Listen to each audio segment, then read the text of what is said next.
Assalamualaikum warahmatullahi wabarakatuh. Selamat pagi, siang, sore, dan malam kepada Ibu Tata dan teman-teman semuanya. Perkenalkan, saya Anissa Dianti Mulia dari kelas MB 4403 dengan NIM 1401202378.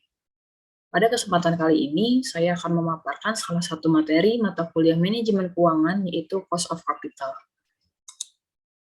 Terdapat 3 outline di sini.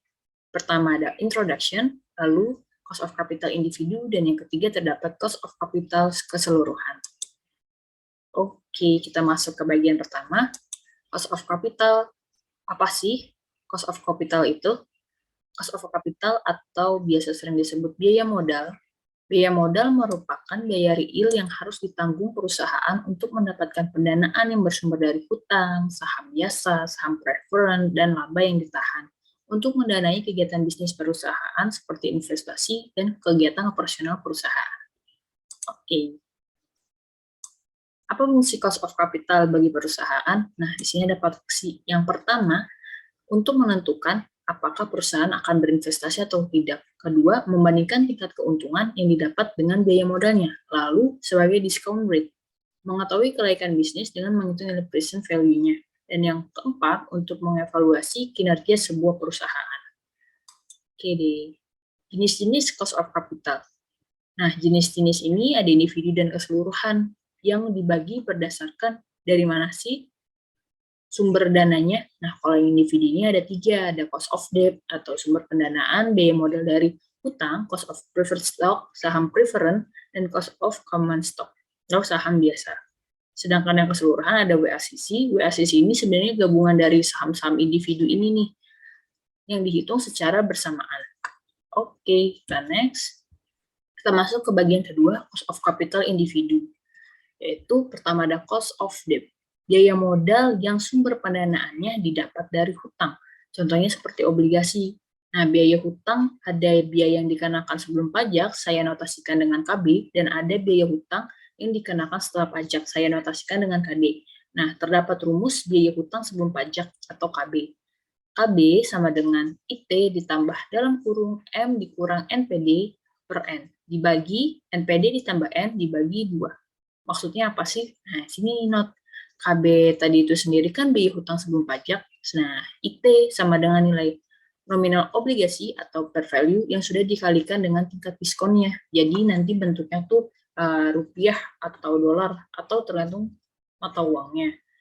M ini nilai per value, NPD harga obligasi atau harga bersihnya, dan N ini lama waktu obligasi atau umur obligasinya.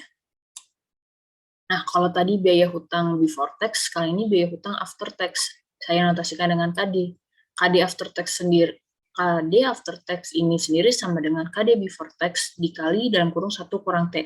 Nah, KD before tax ini, yang ini nih teman-teman sebelumnya, yang KB.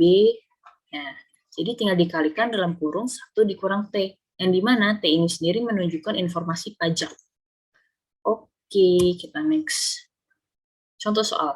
Developer Caca membangun perumahan yang sumber dananya didapat dari penjualan obligasi dengan biaya modal sebesar $10.000, kupon rate 10%, yang berumur 10 tahun dengan harga obligasi sebesar $8.750. Berapa biaya modal jika dikenakan pajak sebesar 20%?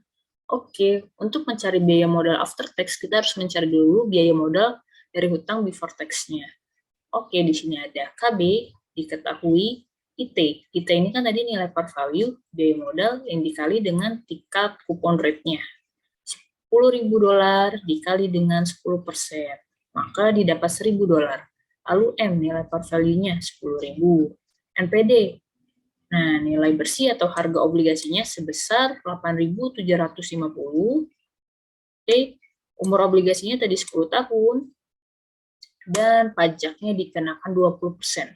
Kita masukkan saja KB sama dengan IT sama dengan tadi 1.000 ditambah dalam kurung par value dikurang harga obligasinya 10.000 dikurang 8.750 dibagi 10 lama obligasinya per dalam kurung. Nah, par value ditambah nilai bersih atau harga obligasinya dibagi 2. Maka didapatkan perhitungannya sebesar 12%. Nah, ini belum selesai teman-teman karena masih biaya hutang before tax. Oke, untuk after tax-nya kita cari saja, kita masukkan KD sama dengan KB. KB ini yang tadi nih, yang before tax-nya 12% dikali dalam kurung 1 dikurang T, yang dimana T-nya sendiri dikenakan 20%. K 12% dikali 0,80 sebesar 9,6%. Jadi biaya modal dari hutang setelah pajak sebesar 9,6%. Jadi selanjutnya, cost of preferred stock atau biaya modal dan sumber pendanaannya dengan menjual saham preferrednya. Nah, di sini saya notasikan dengan KP sama dengan D yang menunjukkan dividen, lalu dibagi NP0 atau net price. Net price ini sendiri sama dengan saham preferen dikurang biaya penerbitan saham. Sebagai informasi, saham preferen ini menggunakan dividen dalam menghitung biaya modalnya. Jadi tidak ada pengurangan pajak karena dividen tidak mengurangi pajak.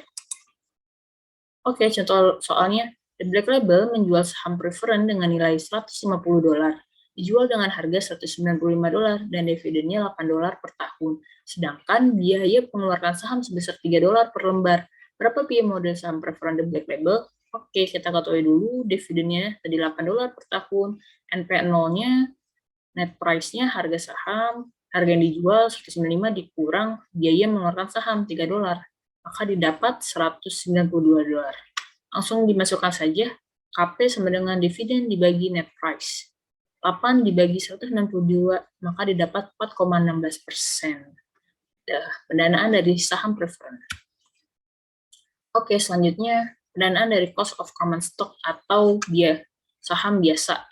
Dalam mendapatkan pendanaan dari saham biasa, biasanya perusahaan menahan laba atau menggunakan sumber internalnya dan menjual sahamnya atau menggunakan sumber eksternalnya.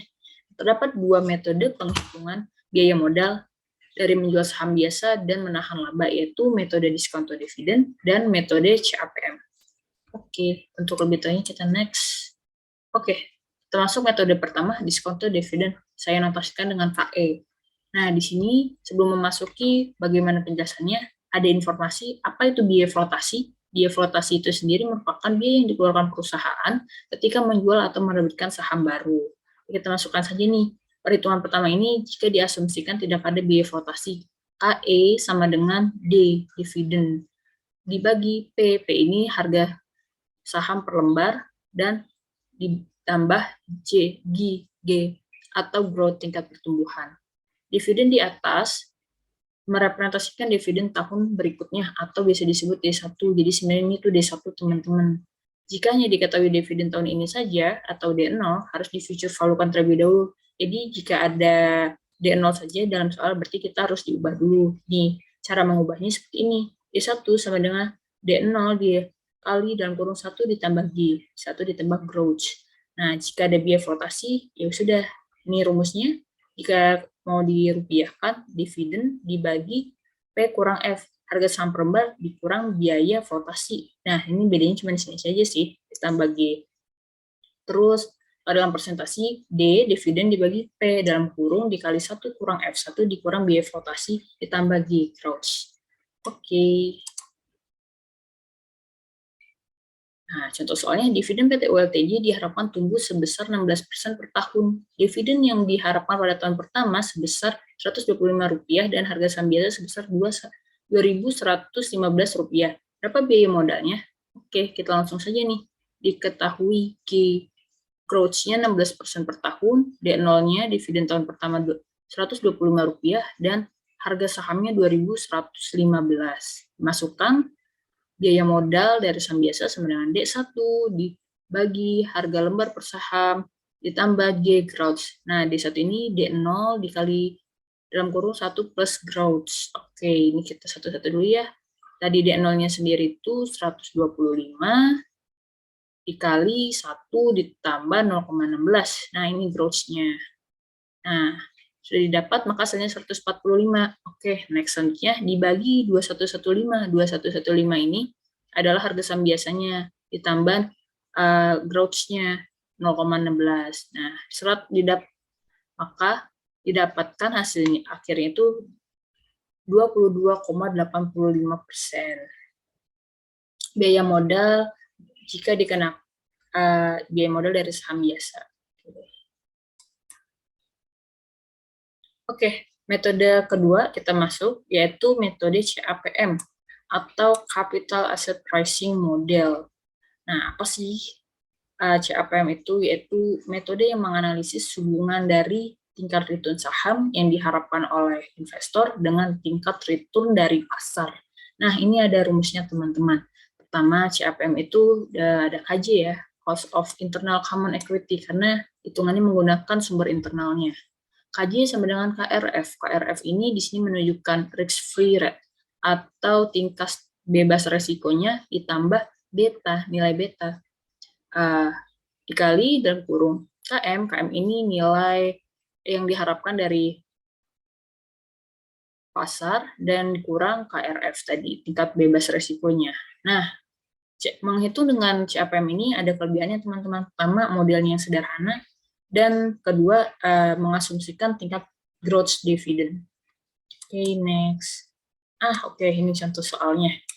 Deloitte Company berinvestasi pada saham XYZ dengan mengharapkan tingkat return sebesar 12% dan tingkat return bebas risiko sebesar 7%. Berdasarkan data selama 15 tahun, nilai beta sebesar 1. Berapa biaya modalnya? Oke, kita ketahui dulu. KRF, tingkat bebas risikonya, tadi 7%. Oke, nih 7% teman-teman. KM, tingkatnya 12%, tingkat returnnya. Oke, 12% dan betanya 1. Masukkan KJ-nya, sumber internalnya sama dengan KRF ditambah beta dikali dan kurung KM dikurang KRF. Nah, ini kita ubah ke desimal aja untuk memudahkan perhitungannya. 7% 0,07 ditambah 1 nilai betanya dikali 12%, 0,12 diubah dikurang 7% diubah menjadi 0,07. Maka didapat hasil akhirnya itu 5,35% jika menggunakan metode CAPM. Oke. Nah, kita sudah masuk ke bagian ketiga, cost of capital secara keseluruhan, atau WACC, Weighted Average Cost of Capital. Metode WACC ini bisa dibandingkan dengan industri sejenis, maka semakin tinggi nilai WACC akan semakin beresiko. Nah, WACC ini kan tadi di awal sudah disinggung, adalah gabungan dari perhitungan sumber-sumber dana individu nih. Oke. WACC-nya apa sih? Weighted Average Cost of Capital, atau bisa disebut WACC, merupakan perhitungan rata-rata tertimbang keseluruhan sumber modal. Jadi, WACC terdiri dari berbagai sumber modal, ya, saham biasa, saham preferred, dan utang yang tadi ya. Oke, ini rumusnya. WACC sama dengan WD dikali KD, dikali dalam kurung 1 dikurang T, ditambah WPS, dikali KPS, ditambah WCS, ditambah KCS. Nah, oke. Nah, ini notasinya. WACC ini ya rata-rata biaya tertimbang. WD ini untuk proporsi biaya modal hutang. WPS ini untuk proporsi biaya saham preference of PS, debt hutang. Dan WCS proporsi biaya saham biasa, common stock. KD ini biaya hutangnya. Nah, KPS biaya saham preferennya, dan KCS biaya saham biasanya, dan T itu adalah pajak. Oke, untuk contoh soal dari WACC. Nah, ditunjukkan struktur modal YG Entertainment. Di sini ada sumber, komposisi, dan biaya modal. Sumbernya tadi yaitu tadi yang sumber modal individu kan disatuin ya, saham preferen, obligasi, dan saham biasa. Di sini diketahui komposisinya dari masing-masing sumber pendanaan itu saham preferen sebesar 25%, obligasi 45%, saham biasa 30%. Nah, ini nih biaya modalnya diketahui juga ada 10% dari saham preferen, 5% dari obligasi, dan 12% dari saham biasa. Dikenakan pajak sebesar 35%. Berapa WACC dari YG Entertainment? Oke, dijawab. Nah, kita ketahui dulu seperti biasa. WD ini tadi proporsi dari obligasi. Nah, obligasi ini kan hutang ya, mewakili hutang. Sebesar 45%. Oke, benar. Ada soal 45%. Lanjut, WPS, proporsi dari preference stock, saham preference sebesar 25%. Kita lihat, oke, benar juga. PCS, proporsi dari common stock, saham biasa sebesar 30%. Nah, ini dia. KD, biaya modal dari hutang 5%. Benar, dari obligasi. Terus KPS, biaya modal dari preference stock, saham preference sebesar 10%. Oke, benar juga. KCS, biaya modal dari common stock saham biasa sebesar 12%. Dan yang terakhir, pajaknya, T-nya 35%. Oke deh. Nah, kita masukin nih rumus yang tadi di slide sebelumnya. WICC, nah, rumus sebelumnya ya. Oke.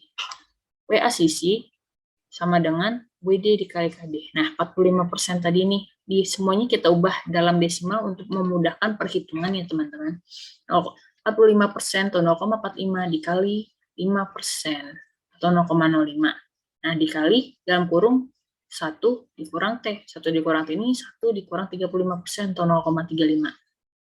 Ditambah WPS ini proporsi saham preferennya 25% atau 0,25 dikali 10% biaya modalnya, 0,10 ditambah PCS ini proporsi biaya dari saham biasa itu 30% atau 0,30 dikali biaya modalnya 0,12. Maka didapat hasil akhirnya yaitu, dan udah diubah juga menjadi persen, yaitu 7,45% WACC dari YG Entertainment. Oke. Di sini terdapat informasi setiap tambahan Rp1 pada model YG Entertainment akan terdiri dari 25% saham preferen dengan biaya modal 10%, 45% obligasi dengan biaya modal 5%, dan biaya setelah pajaknya 7,45%, dan 30% dari saham biasa nih dengan biaya modal 12%. Jadi, biaya rata-rata dari setiap rupiah atau WACC adalah 7,45%. Oke, demikian pemaparan presentasi terkait cost of capital. Mohon maaf, terdapat ada kesalahan kata. Saya Anissa Duyanti Mulya, terima kasih telah menyaksikan video presentasi kali ini. Assalamualaikum warahmatullahi wabarakatuh.